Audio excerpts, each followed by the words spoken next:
വീഡിയോയിൽ കണ്ട പോലെ കിഡ്നി ഡാമേജ് തുടക്കത്തിലെ മനസ്സിലാക്കാൻ നിങ്ങൾക്ക് ചെയ്യാൻ പറ്റുന്ന ഒരു സിമ്പിൾ ടെസ്റ്റ് ഉണ്ട്. മൂത്രം ഒഴിക്കുമ്പോൾ മൂത്രത്തിൽ പത കാണുന്നുണ്ടെങ്കിൽ ബേസിക്കലി നമ്മൾ അതിനെ പ്രോട്ടീനൂറിയ അല്ലെങ്കിൽ ആൽബുമിനൂറിയ എന്ന് പറയും. ശരീരത്തിൽ എന്തായാലും ഫിൽട്ടർ ചെയ്യേണ്ട ആൽബുമിൻ മൂത്രത്തിലേക്ക് ലീക്ക് ചെയ്യുന്ന ഒരു അവസ്ഥയാണ് ആൽബുമിനൂറിയ അല്ലെങ്കിൽ പ്രോട്ടീനൂറിയ.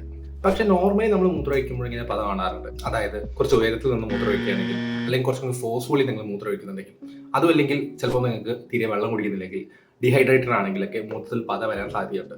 അത്തരം സിറ്റുവേഷനിൽ നോർമൽ യൂറിൻ ആണോ ആൽബുമിനൂറിയ ആണോ എന്നൊന്ന് മനസ്സിലാക്കാൻ മാത്രം നമുക്ക് ഹെൽപ്പ് ചെയ്യുന്ന ഒരു ടെസ്റ്റാണ് ഫോം ടെസ്റ്റ് എന്ന് പറയുന്നത്.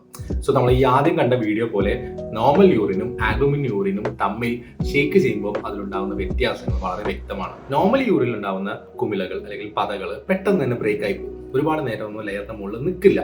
പക്ഷേ പ്രോട്ടീൻ യൂറിയയിൽ ഇത്തരം കുമിളകൾ അല്ലെങ്കിൽ പതകൾ ഏകദേശം ഒരു സോപ്പ് കുമിളകൾ പോലെ ഒരുപാട് നേരം നിൽക്കുന്ന കുമിളകളായിരിക്കും. ഈ കുമിളകൾ നിൽക്കുന്നുണ്ടെങ്കിൽ നിങ്ങൾ സ്വാഭാവികമായിട്ട് നിങ്ങളൊന്ന് യൂറിൻ ടെസ്റ്റ് ചെയ്യേണ്ട അത്യാവശ്യമാണ്. കാരണം പ്രോട്ടീൻ യൂറിയയ്ക്ക് ഒരു ചാൻസ് ഉണ്ട്. പക്ഷെ അതുകൊണ്ട് മാത്രം നിങ്ങൾ പാനിക് ആവേണ്ട ആവശ്യമില്ല. കാരണം നേരത്തെ പറഞ്ഞ പോലെ കോൺസെൻട്രേറ്റഡ് ആണെങ്കിൽ യൂറിൻ ഡീഹൈഡ്രേഷൻ നിങ്ങൾക്ക് ഉണ്ടെങ്കിൽ, അല്ലെങ്കിൽ കുറച്ചും കൂടി ഹൈറ്റിൽ നിന്നാണ് മൂത്രം വയ്ക്കുന്നെങ്കിൽ, കുറച്ചും കൂടി ഫോഴ്സ് കൂടിയാണ് നിങ്ങൾ മൂത്രം വയ്ക്കുന്നെങ്കിൽ ഒക്കെ ഇങ്ങനെ പതകൾ ഉണ്ടാവാൻ സാധ്യതയുണ്ട്.